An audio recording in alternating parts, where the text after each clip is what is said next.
graphics cards are getting more and more expensive over the years. For instance, a GTX 590, which was released in 2010, which is probably the most expensive card back then, was only $700, which inflates to around $830 in 2020. That's not even close to the prices of new-end graphics cards. And we're talking about a graphics card which took its architecture and doubled the GPU cores, doubled the memory bandwidth, and doubled the memory buffer on a single card. This was a seriously hard to engineer sample. Keep in mind the HD 6990 came out around the same time and was more powerful than this graphics card and only cost around $600 at MSRP. 2012 was a huge year for graphics cards as R&D budgets have increased. The MSRP had also increased to around $550 for an HD 7970, and later that year, around early 2013, we saw the introduction of the first $1,000 graphics cards as the HD 7990 and the GTX Titan. Ever since then, graphics cards have been getting more and more expensive as R&D budgets increase, but also the demand of these high-end graphics cards increase. It seems as though graphics card manufacturers seem to enjoy selling very expensive graphics cards and will even sell mid-range graphics cards at almost $800. How is this possible? Why is this? We don't truly know.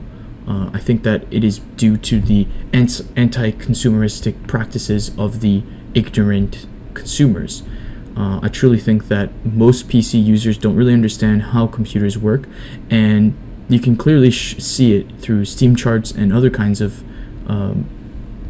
surveys which demonstrate that the newest the computers that are being built these days are much less singled out and very much the same by component. The majority components are all about the same, and this truly saddens me, as I remember a time when you would have extremely different computers that would try to do the same tasks. They had very different specs, but they could, and they also min-maxed to different games and benchmarks and also workbench applications.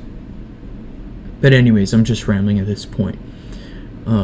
What's interesting is that these ignorant users sell their graphics cards and other technologies or hardware almost around a year to 2 years in average, which means that there is a large majority of used hardware on the used market. And so this is where my philosophy comes in. Another man's trash is my treasure.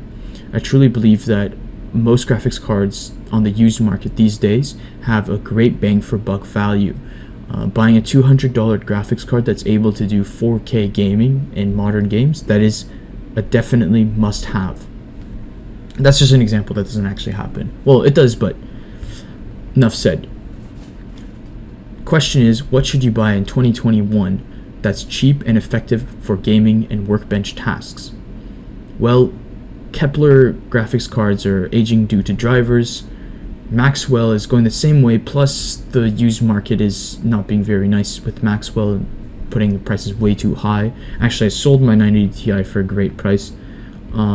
Pascal is still way too expensive, and it doesn't exactly have better workbench performance versus Maxwell. And obviously the newest architectures that came out just a year or two ago, RDNA 1 and Turing, are still very, very expensive. In my opinion, the sweet spot is Graphics Core Next, or GCN as they called it back in the day. And the reason for that is most GCN cards have a large amount of compute units and raw teraflop power, which basically makes a brute force effect. This is really well paired with the fact that these cards are the only architecture that support Crossfire, allowing for multi-GPU uses without the need for bridges and other kinds of apparatus which you need with NVIDIA. And nowadays you can't even multi-GPU with Turing or AMD, and this is very sad because workbench users still need these graphics cards that can stack up with each other. Another benefit about GCN is the very wide memory bandwidth and plenty of memory buffer that they ended up using for most of their architectures. And we're talking up to 32 gigabytes of VRAM on some models. So this is not a small a very small amount. We're talking about more VRAM than even the newest and greatest architectures. It also had phenomenal driver longevity. Cards from 9 years ago are still being supported by AMD, and lots of driver modding also exists. So once these drivers are starting to get a little older, or maybe some games aren't properly driver supported, I'm sure you can find driver mods very easily, which help these games to run at their best on your graphics cards. And another aspect that's interesting about drivers is if the last GCN card is driver supported, the first GCN card should also be. So if you're buying a Radeon 7, an R9 290, an HD 7970, or even something smaller like a 7770, they should all be supported by AMD. And so this is kind of like a double-edged sword, because once they stop supporting GCN, obviously this is not going to be that great. But for the meantime, they're all being supported very well, and this is very good for us, the consumer. DirectX 12 and Vulkan are also extremely well supported on GCN cards, and they're truly beasts in these different kinds of games and workbench tasks, due to the inherent asynchronous compute engine that is used for GCN's architecture.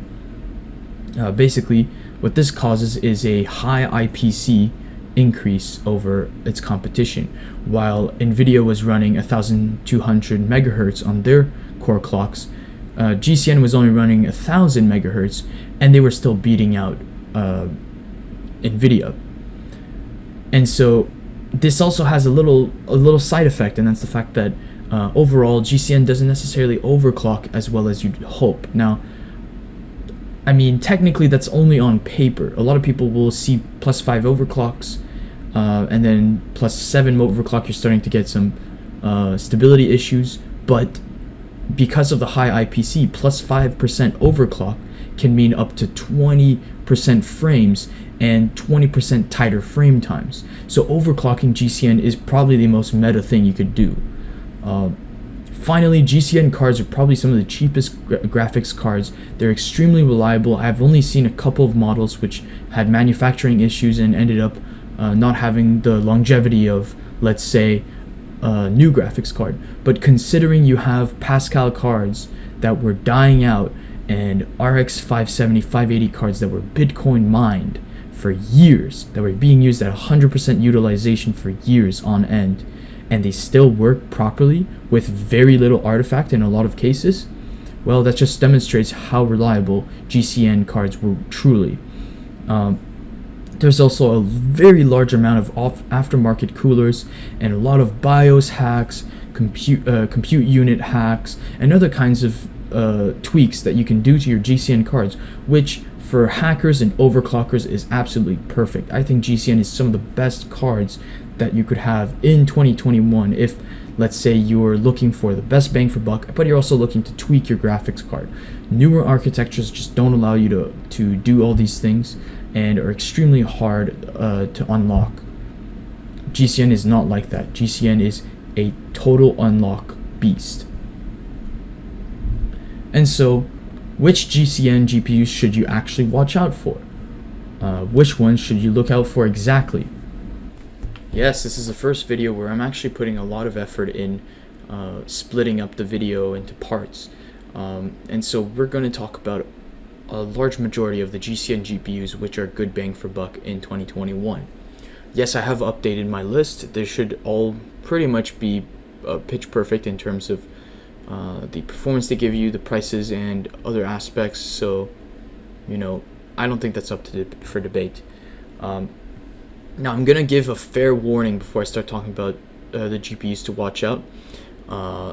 These are only used market deals based, okay? We obviously don't condone scams or overpriced items, and we certainly don't like the discussion of new products as they are moot point, considering we are giving better value products, okay? If we look at a R9 Fury or RX Vega, in 2021, if you buy them at, reasonable prices, such as myself, I paid 130, 100. I don't know what the conversion is right now for US, but in Canadian, I paid around 130 Canadian for two R9 Fury X's, which both properly scale in a lot of 4K games that I play personally, such as Far Cry 3, Far Cry 4, and other games which I have found crossfire tweaks to properly run, which I'm not ready to disclose at this point because I think there is some copyright issues at this point. But anyways, the $150 for two R9 Furies is better value versus any of the new graphics cards. I mean, I'm beating out like all of the RX series. I'm beating out I'm all close to a Radeon 7's performance, so that means RX 5700 XT performance, and a 5700 XT is about 4 times more expensive. Okay, and that's not even considering Nvidia, which Nvidia, we're not even going to talk about Nvidia. If you're buying an RTX 2070, you're paying more than a 5700 XT. And those have almost the same performance, although the AMDs will overclock to the point where they're hitting like 2080 super performance. So this is not even to argue, okay? We're not talking about new graphics cards. I don't think I'm ever going to talk about new graphics cards other than pre-orders and other aspects. But that is the fair warning. Don't go in the comments and start talking about new graphics cards. I'm not interested. Now, what do I mean exactly by better value? Well, better value means for every dollar you have spent, you're getting more frames than new graphics cards or even some used graphics cards on the market. All right? This is why I suggest GCN. GCN will give you playable frame rates which I consider very, very good. 40 frames a second, 60 frames a second, 100 frames per second in different environments, different settings, and you'll get all this at a very reasonable price, a price that might just cost you a burger. Let's say you go to a restaurant like twice a week for 2 weeks, okay? That would be the price of your graphics card, and you'd be gaming on it for the next 4 years, I bet. So that is why we're talking about GCN today. Now let's take a look at the graphics cards. So all the graphics cards, which I think give a very good min-max in terms of GCN architecture, would be, actually there's a long list of them, so I think I'm going to split out the video. You have the HD 7970/7950, 7870 isn't, going a little low. The R7 260X, 270X, and 370, those are all pretty much the same performance and will cost about the same price. And have around the same pros. The R9 280, 280X, 285, 380, and 380X, all of these, I've mashed them together because they all have around the same performance. Some of them are better overclockers, some of them have better memory buffers. Overall, they all have around the same performance, and you should pay around the same price. The R9 290/X/390/X. So these are probably the juicy spot for GCN. They have all the pros which I've talked about earlier, and they're probably going to give you a very decent gaming experience in 2021. Next is the R9 Fury/X. This is probably my favorite one, and it's the one I picked with because it has some pros which the 290 doesn't have, and it's also much cheaper than some of the later graphics cards, which I'm going to talk about now. Next is the RX Vega 56/64. Both of these are very good. Although they are more expensive than the Furies, they also have some pros which a Fury just doesn't have inherently.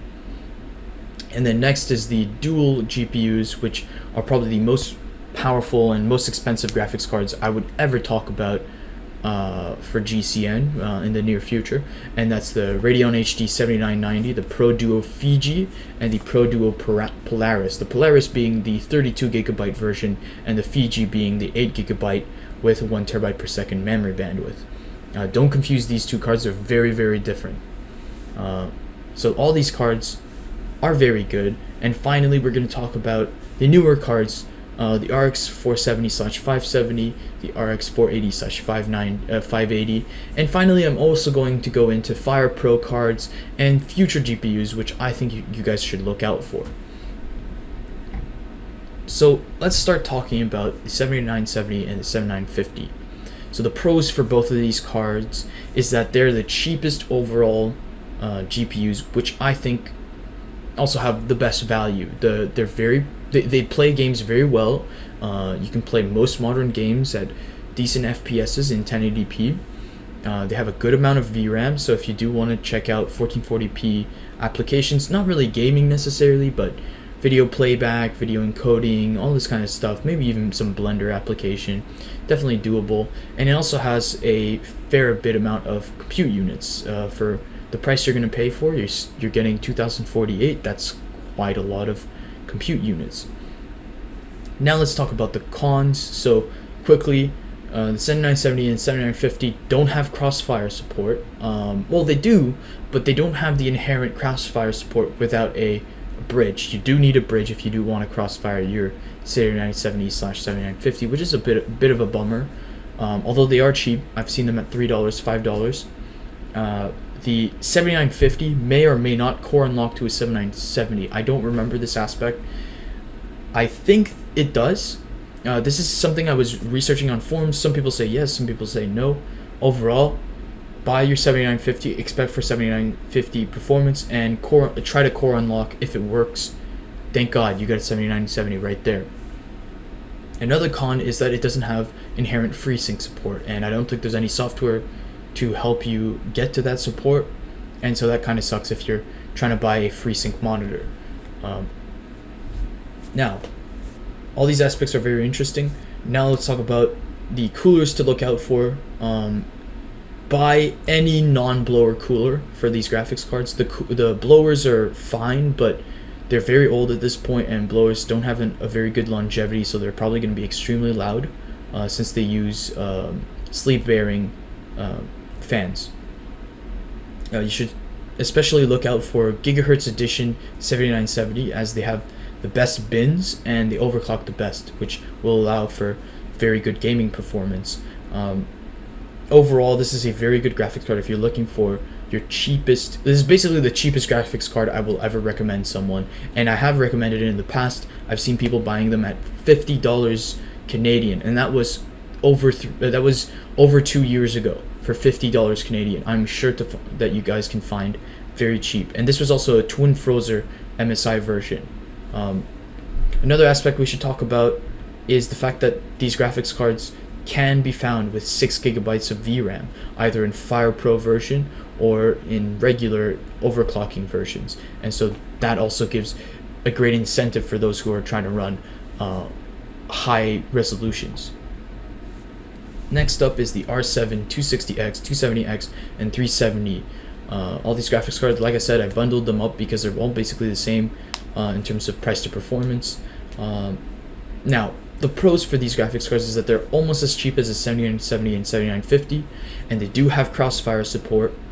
And some of them also have FreeSync support. I believe that the 270X and 370 have FreeSync support. I don't remember if the 260 series does, but that's always an advantage. And they also need less wattage than the 7970 series, or the 7900 series, I mean. Now, the cons are pretty simple. They're much less powerful than most GPUs in 2021. They're even less powerful than the 7970 and 7950, although I'm sure a 270X can overclock to a point where it's almost as powerful as the 7900 series. They also only have 2 gigabytes of VRAM, and they're also pretty rare to find, as most of them have been sold to people that don't really understand price to performance, and because of that, they're kind of expensive for their performance because of the rarity. Now, typically they're in the $50 range, and if honestly, between buying a 370 4 gigabyte, I think there was a 4 gigabyte model, and like a 7900 series at $50, I think even a 7900 will probably beat it out. So I would probably buy a 7900 series, 7970, let's say. I think some of the best versions for the R7 series is simply non-blower coolers again. Next, let's talk about the intro to the R9 series. This is the R9 280/280X/285/5 380 and 380X range of performance. These cards came out around the same time as the previous cards that I've talked about, the R7 series. This is when they had a bit of a rebrand at AMD to try to compete with NVIDIA's nomenclature. Overall, the X80 series are all very powerful and give a decent amount of performance per dollar. Overall, they all have around the same performance as the 7970 actually, because the 280X is based off of the 7970 gigahertz edition. Now the pros for these graphics cards is that their performance is very good. It's slightly better than the 7970, although it has crossfire support this time around without the need of a bridge. The other thing that's interesting about the 280X and other graphics cards is that it has better aftermarket support. You can find graphics cards like the Sapphire Toxic, which has a vapor chamber inside, or the MSI Gaming 6GB model, which is easily you can easily find it on the market, much easier than finding a 7970 with 6GB. The 380 and 380X, although they are based off of a more efficient die, are typically only slightly more performant than the 280X, and the 280X overclocking slightly better. Sometimes it seems as though the 280X is a better bang for buck than the 380X. Considering the 380X is newer, you will find it for a higher price. However, the 380X has a huge advantage in terms of memory buffer. It has 4GB of VRAM versus 3GB of VRAM, and although its memory bandwidth is slower, it seems as though the 380X performs better in high resolutions. So I strongly suggest looking out for a 380X. If you can find it around the same price as your 280X, it's worth looking into. Also, aftermarket supports, like I said, non-blower coolers are good. Blower coolers are fine as well for these models, as they're not exactly old enough to make the weird blower sounds. Definitely worth looking into. Now let's talk about the true sweet spot with AMD GCN graphics cards, and that would be the R9 290/X and the 390/X.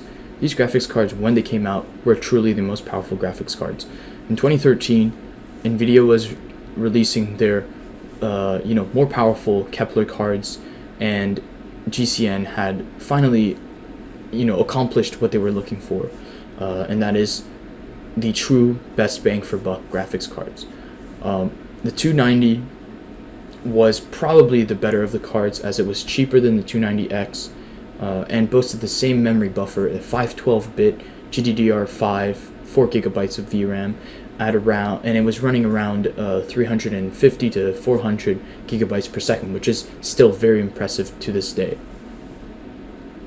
Meanwhile, Kepler was kind of falling behind on this aspect, and which gave a lot of new life in AMD users.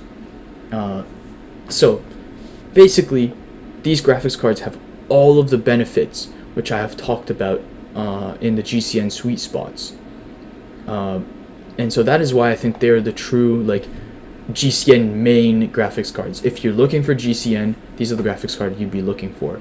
They price around $100 to $130. I had bought one many years ago, about 3 years ago, for around $160. And yes, these prices have kept their value. I cannot believe how long R9 series have been around the $100 to $200 range, and yet they're not dropping because of Bitcoin reasons, because of good driver supports, and just a lot of enthusiasts which use these graphics cards on daily. So the inherent pros, like I said, are all the things which GCN is good about, but there are some cons with the 290 and 390, and that's simply that they're a little bit too expensive for the amount of abuse some of these cards have had. They're not always with their original aftermarket coolers, or their thermal pads dried out, which is not very fun for a lot of us. Some people don't want to take off coolers when they buy used cards, but the reality of it is, if you're buying GCN, chances are you should clean out your coolers. These cards have been abused quite a bit. Great pro for R9 290 and 390 users is that you can find 8GB versions of these cards, which means that you effectively have memory buffers comparable to today's top gaming cards, or at least mid-range. Overclocking is very popular with these cards, as they are probably the best overclockers overall. You can hit from 1,000 megahertz to all the way up to 1,400 megahertz. That is a plus 40% overclock, and they run pretty stable. The biggest issue with these cards is that they can run very hot, and so running them on a daily, you do need proper cooling, and you need to make sure that your power supply is powerful enough to run them. Now, another aspect that we should talk about with the 290 and 390 is the fact that they can core unlock to their bigger brother 290X and 390X, which gives you a significant compute unit increase, and not a very big thermal and wattage increase. And so it's very, very meta to do this on your cards. On my Tri-X, which I had back in the day, I had done this and I had gained a lot of FPS. And so these are probably the best cards. Buy them only if you're going under 150 bucks. Never buy them over that, because then it's not really worth it. So that was kind of the low to mid range for GCN cards. Actually, I would say that some of these cards are starting to feel a little under the mid range, such as the 290X. Since it's not really competing with like a GTX 1616 Ti, for instance, it's starting to feel a little older than it actually is. And so that's where we come in with the R9 Fury /X. These cards perform just as good as a GTX 1070, a 6060 Ti, a GTX 980 Ti, and better than a GTX Titan Kepler. And they're basically my favorite min-max. They come with AMD VCE, which is a video encoding codec, which is more efficient than prior GCN graphics cards encoding.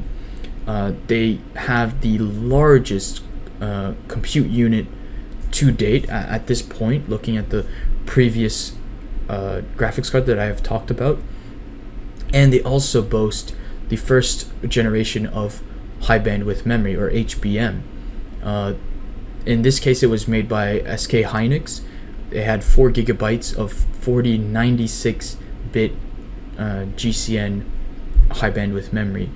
And although this sounds very impressive on paper, in reality, I'm gaining only a slight increase over the 290 and 390's memory bandwidth, although it is very competitive in today's standard. I'm hitting 500 gigabytes per second, which is as much as GDDR6 in its normal form. The Fury and Fury X are also extremely interesting due to how small and compact their graphics cards are. Although they will take more wattage than the 290 and 390 in certain tasks, undervolting them is also very meta, as you can easily undervolt them and they will easily perform even better than previously. The Fury X, however, has a serious issue, which can be a bit of a double-edged sword once again.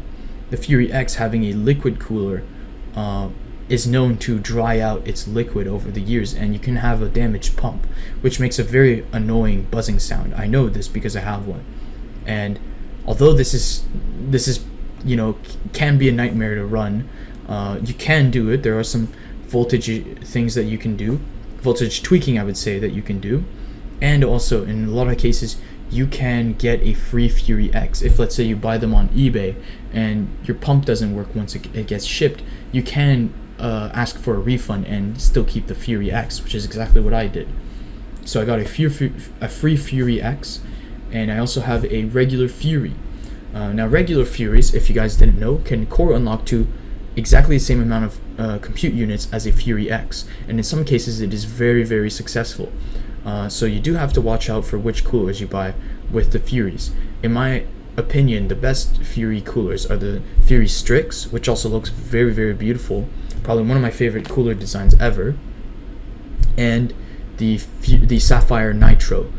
These two coolers will have very good thermal dissipation, and also they will allow for good overclocking thanks to this thermal dissipation, or if you decide to undervolt, that's also an option.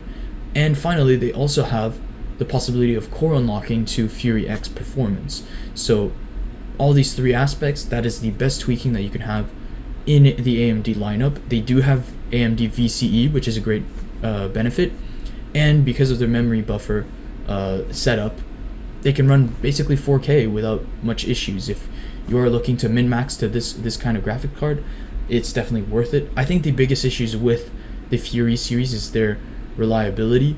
Their drivers are crashing a lot these days, although AMD is making moves to try to fix it with a debugging software and other things that they're doing.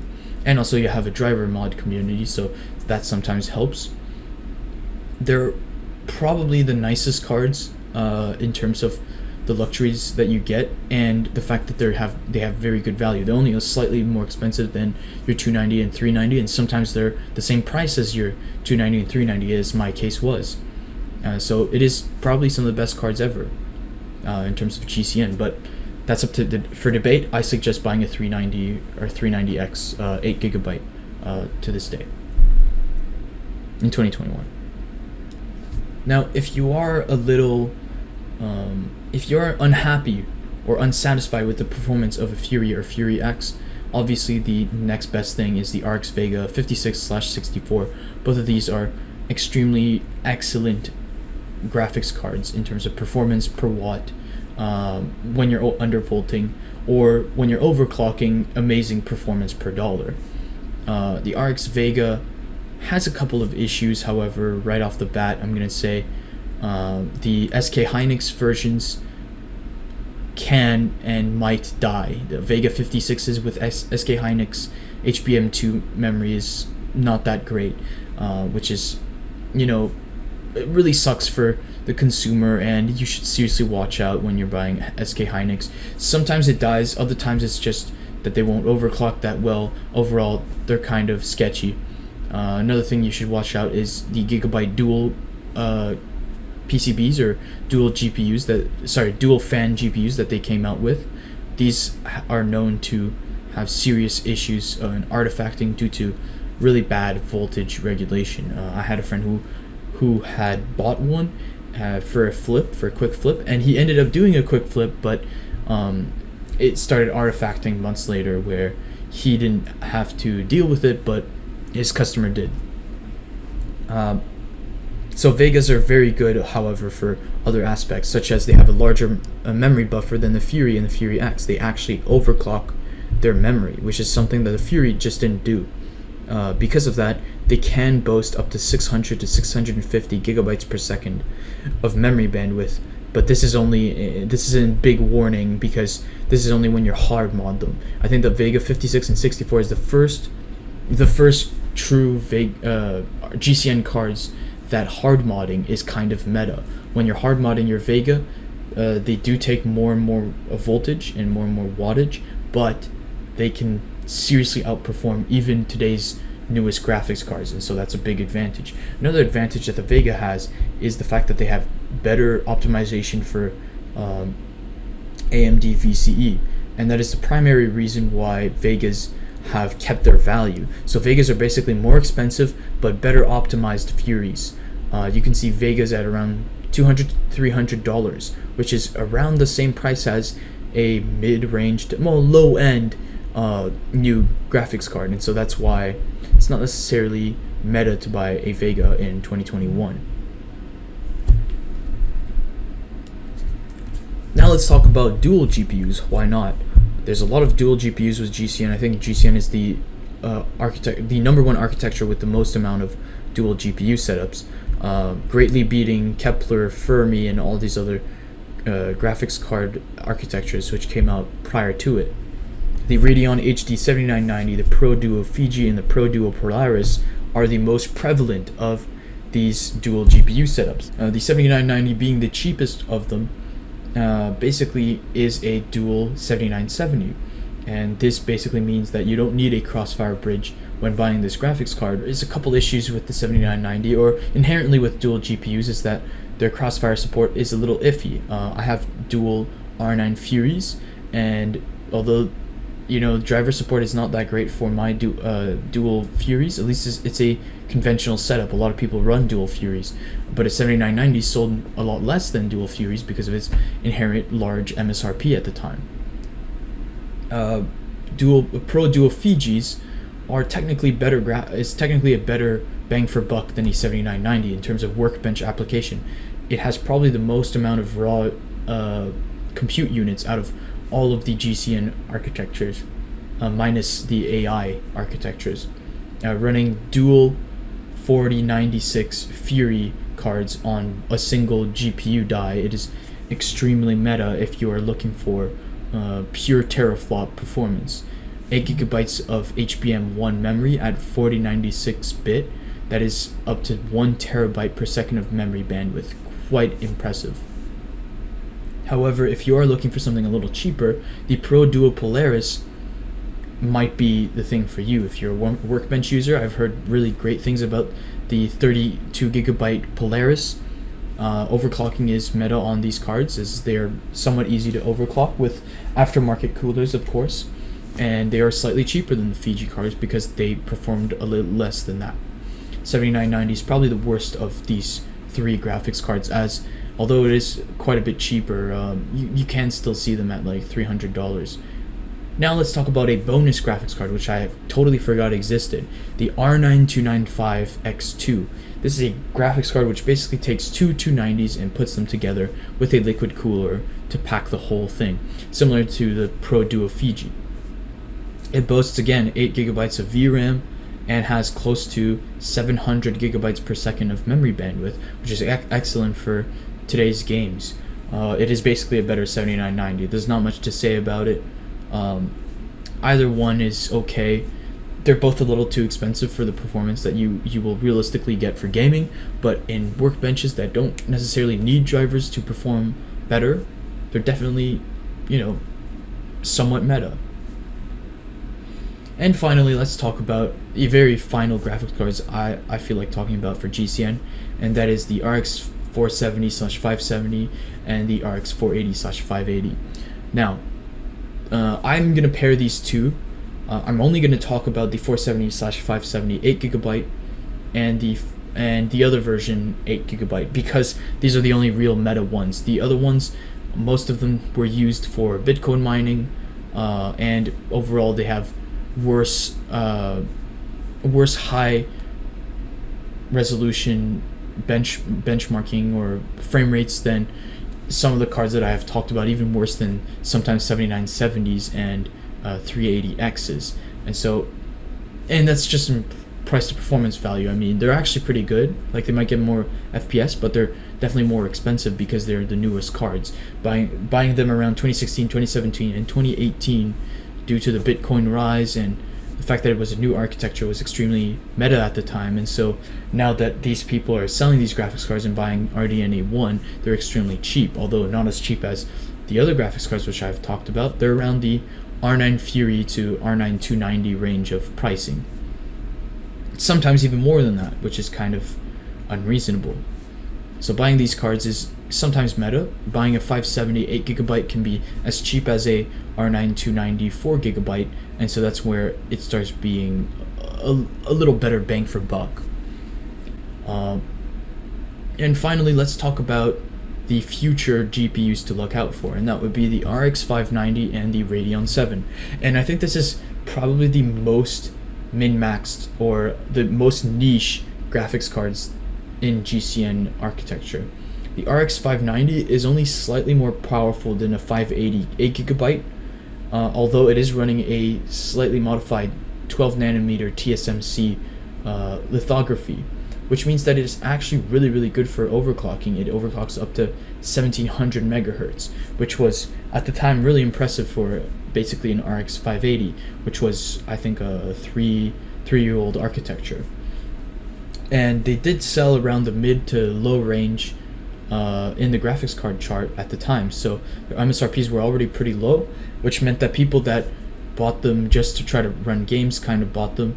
And so in a couple of years, once these people want to buy RDNA 2 or Turing or Ampere or whatever else, they're going to start selling them at prices close to the 580 8 gigabyte.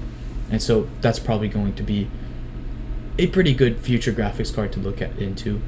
Finally, the Radeon 7. The Radeon 7 is the Bitcoin king at this point, running 90 mega hashes per second and only using up only sipping on like 200 watts when undervolted.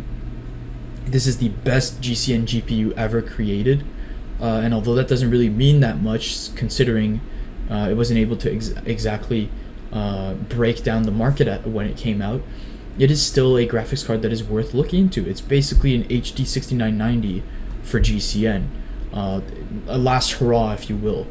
And the Radeon 7 is in 7 nanometers, as 7 implies, but VII also implies Vega 2. Yes, it's based off of the Vega architecture, but it was highly modified to allow artificial intelligence workbench tasks, which is why it was originally sold as a Radeon Instinct card. It was sold as an MI60, MI70, and MI80. They took their graphics cards, this Radeon Instinct series. They took the dies that were kind of faulty on the 4096 stream processor range.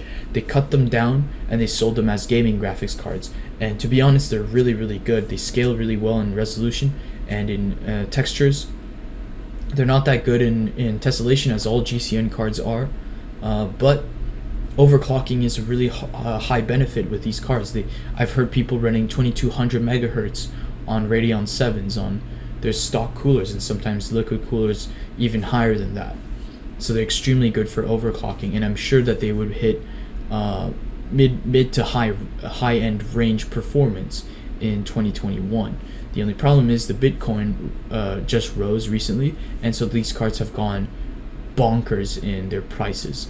They went from close to $500 to closer to $1,500 in used market prices. This is all in Canadian, of course. And so I think that when the Bitcoin will drop and people will start selling their Bitcoin miners at very cheap prices, it might be beneficial to buy a Radeon 7, if of course it doesn't artifact or there's no issues when overclocking. And so that's it for today, guys. That is all the graphics cards I can think of.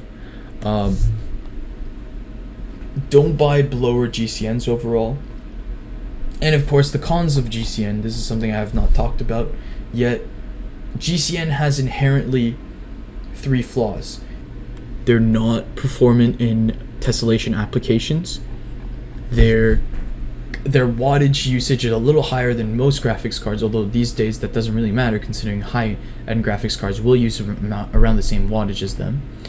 And the other issue is that their drivers are getting kind of old, and this is affecting the R9 Fury and other graphics cards in the GCN range. However, obviously these things are going to be fixed, and although they're going to be fixed in the short term, in the long term we will start seeing driver degradation and finally loss of driver support from AMD. So official driver support will probably be discontinued in the next couple of years.